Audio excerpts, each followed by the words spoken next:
Hello everyone, मैं ममतेश गुप्ता। आज देखेंगे 10th class geography NCERT chapter 5। Chapter का नाम है खनिज तथा ऊर्जा संसाधन।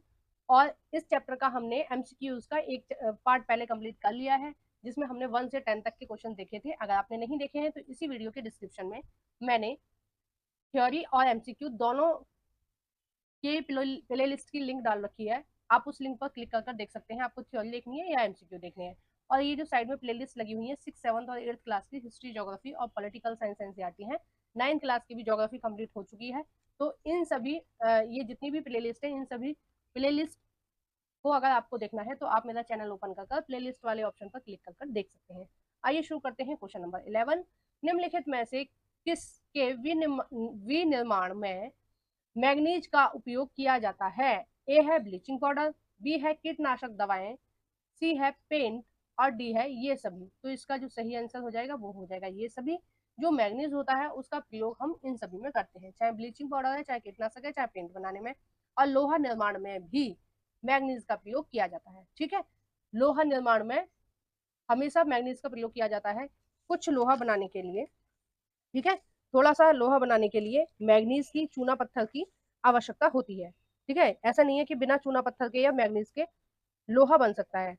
1 टन इस्पात बनाने में यानी कि लोहा बनाने में लगभग 10 किलोग्राम मैग्नीज की जरूरत होती है। यानी कि 1 टन अगर लोहा बनाना है तो 10 किलोग्राम हमें मैग्नीज यूज करना पड़ेगा।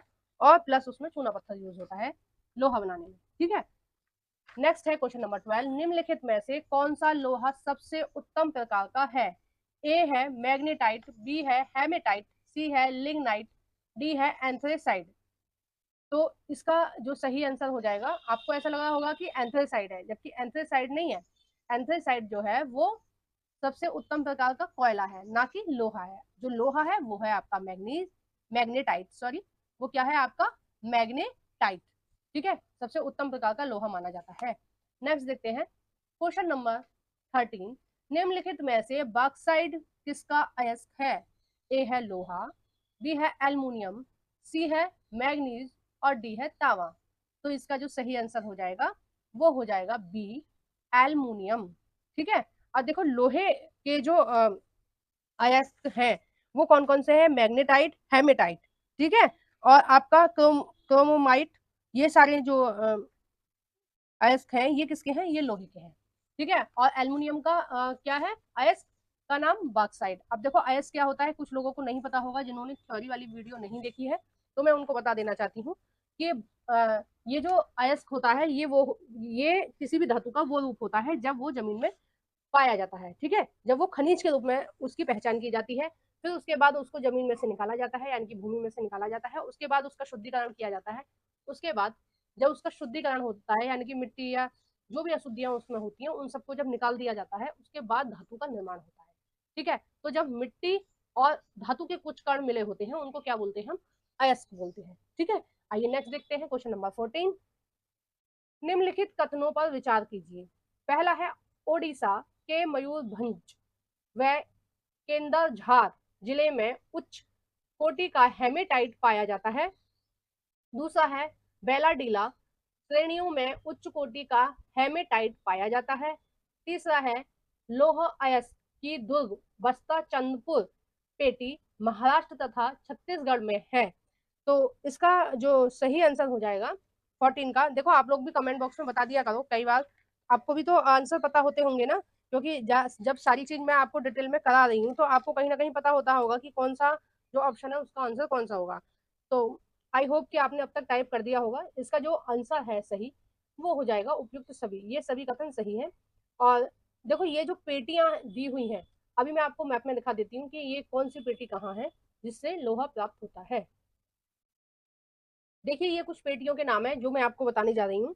देखो यहाँ पर जो लोहा मिलता है इस वाली पेटी का नाम है, यानी कि इस एक तरह से बेल्ट बोलते हैं या पेटी बोलते हैं, या आप साधारण भाषा में समझ लीजिए कि इस एरिया में क्या मिलता है? लोहा पाया जाता है।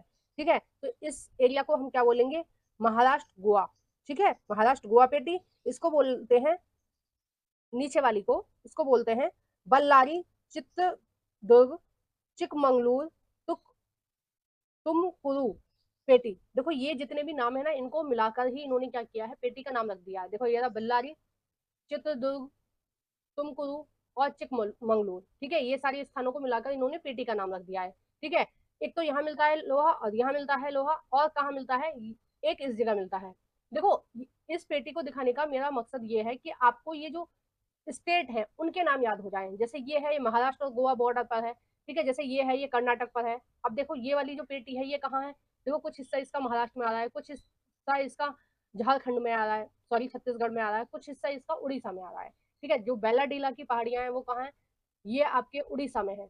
ये सारी चीजें आपको ध्यान रखनी पड़ेंगी। बेल्लारी की जो पहाड़ियां हैं वो कहाँ है, वो आपके कर्नाटक में है। सिगमोग की जो पहाड़ियां हैं वो कहाँ है, वो आपके कर्नाटक में है। तो ये जो पहाड़ियां हैं, ये आप, ये वाला जो मैप है ना, आप 3-4 बार देखो एनसीईआरटी में, अलग अलग टाइम पर, जैसे सुबह देख लिया, फिर 2 घंटे बाद देख लिया, फिर 3 घंटे बाद देख लिया, फिर 4 घंटे बाद देख लिया। इस तरह से आप 2-3 बार अगर देखेंगे, फिर हफ्ते में एक बार देख लिया, तो इस तरह से आपको सारी मैप याद हो जाएंगे। और एक बार आपको मैप याद हो गए तो आपके दिमाग से ये सारी चीजें कहीं स्किप नहीं होगी, ठीक है। तो ये सारी चीजों को याद करने में आपको मेहनत करनी पड़ेगी। देखो नेक्स्ट जो पेटी का नाम है, ये वाली जो पेटी है महाराष्ट्र वाली, इसका नाम है दुर्ग बस्तरपुर चंद्रपुर पेटी, ठीक है। अब देखो इसमें ये सारे नाम आ रहे हैं ना, चंद्रपुर, ठीक है, बस्तर यहाँ की किसी जगह का नाम होगा। नेक्स्ट ये वाली जो पेटी है, इस पेटी का नाम है उड़ीसा झारखंड, ठीक है। आइए हम क्वेश्चन पे आ जाते हैं अपने पर। देखो बीच बीच में ये सारी चीजें जाननी भी जरूरी है, अगर आपको ये सारी चीजें नहीं आएंगी तो आपको समझ ही नहीं आएगा, ठीक है। नेक्स्ट देखते हैं क्वेश्चन नंबर 15, निम्नलिखित में से खनिजों को महासागर जल से प्राप्त किया जाता है, यानी कि कौन से खनिज ऐसे हैं जिनको महासागरों से प्राप्त किया जाता है। ए है ब्रोमाइन, बी है साधारण नमक, सी है मैग्नीशियम, और डी है ये सभी।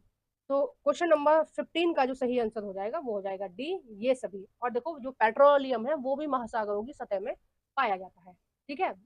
नेक्स्ट है क्वेश्चन नंबर 16, खनिज निर्माण की विधि, धरातलीय चट्टानों के अपघटन द्वारा किस खनिज का निर्माण होता है। देखो जो धरातल पे चट्टाने हैं उनका अपघटन हो रहा है, यानी कि वो धीरे धीरे टूट रही हैं या घिस रही हैं, इस तरह से उनका क्या हो रहा है, अपघटन हो रहा है। तो उससे किस खनिज का निर्माण होता है।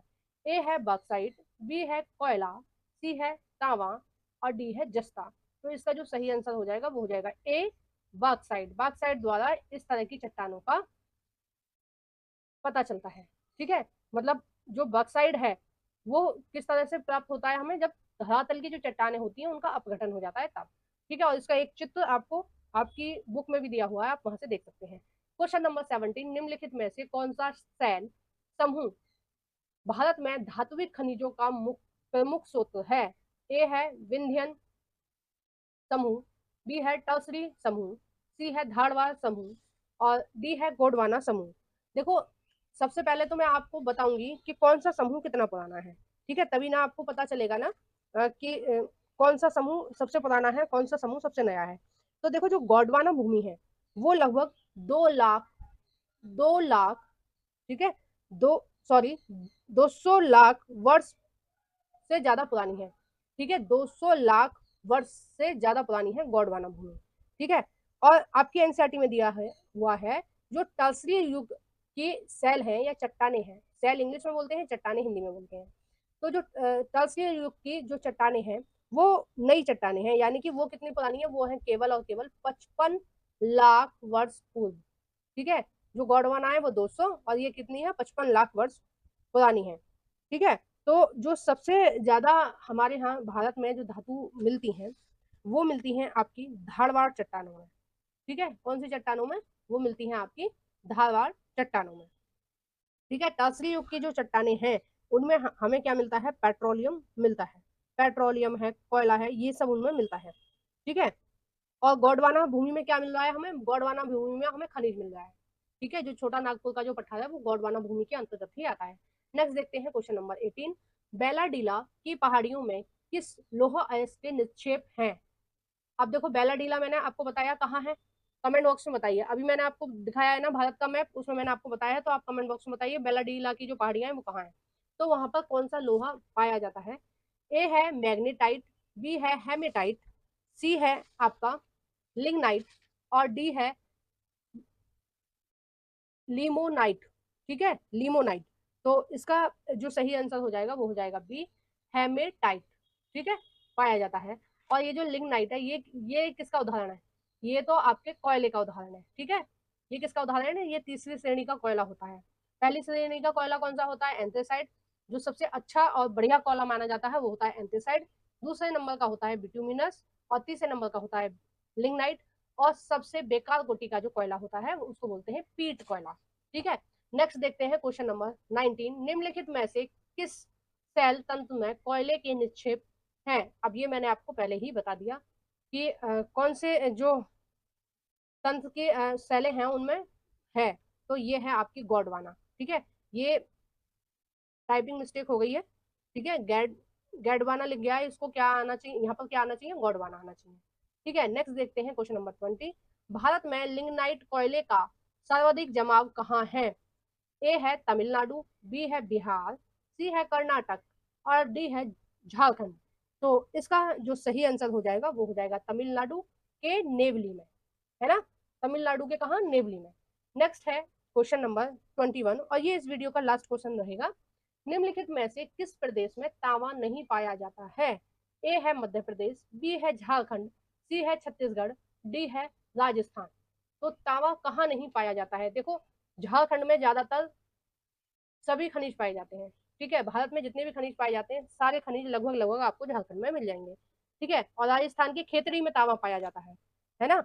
और और कहाँ पाया जाता है तांबा? और आपके मध्य प्रदेश में भी तांबा पाया जाता है, लेकिन आपके छत्तीसगढ़ में तांबा नहीं पाया जाता है। तो इसका जो सही आंसर हो जाएगा वो हो जाएगा सी। आपको वीडियो कैसी लगी है प्लीज कमेंट बॉक्स में बताइएगा, और अगर आपको वीडियो अच्छी लगी है तो प्लीज वीडियो को लाइक कर देना। जो भी फ्रेंड आपके 6 से 12 तक की एसएसटी एनसीईआरटी पढ़ना चाहते हैं उन सभी फ्रेंडों के साथ मेरी इस वीडियो को शेयर कर देना। वीडियो को लाइक करना नहीं भूलना है, प्लीज लाइक करके जाना। और अगर आप मेरे चैनल पर पहली बार मेरी वीडियो को देख रहे हैं तो आप प्लीज मेरे चैनल को सब्सक्राइब कर देना। ठीक है, सब्सक्राइब का बटन बार बार नहीं प्रेस करना होता है, बस एक ही बार प्रेस करना होता है। जब भी हम किसी भी चैनल को पहली बार देख रहे हैं, पहली बार उस चैनल की वीडियो देख रहे हैं, तो एक बार उसको को सब्सक्राइब करना होता है। ठीक है, thank you for watching everyone. अभी इसका एक पार्ट और आपको देखने को मिलेगा बाद में। ठीक है, जो नेक्स्ट पार्ट रहेगा वो लगभग 22 से और 35-36 तक क्वेश्चन रहेंगे, और वो बहुत ज्यादा इंपॉर्टेंट है। देखो, मेरा जो लेवल होता है इस तरह से मैं क्वेश्चनों को रखती हूँ। जो फर्स्ट पार्ट होगा उसमें थोड़े इजी क्वेश्चन होंगे, सेकंड पार्ट में थोड़े टफ होंगे, और थर्ड पार्ट में ज्यादा टफ होंगे। ठीक है, तो एग्जाम के पॉइंट ऑफ व्यू से जो थर्ड पार्ट रहता है वो हमेशा बहुत इंपॉर्टेंट होता है। फर्स्ट, सेकंड और थर्ड जो होता है वो हमेशा बहुत ज्यादा इंपॉर्टेंट होता है। तो थर्ड पार्ट देखना बिल्कुल नहीं भूलना है। Thank you for watching everyone.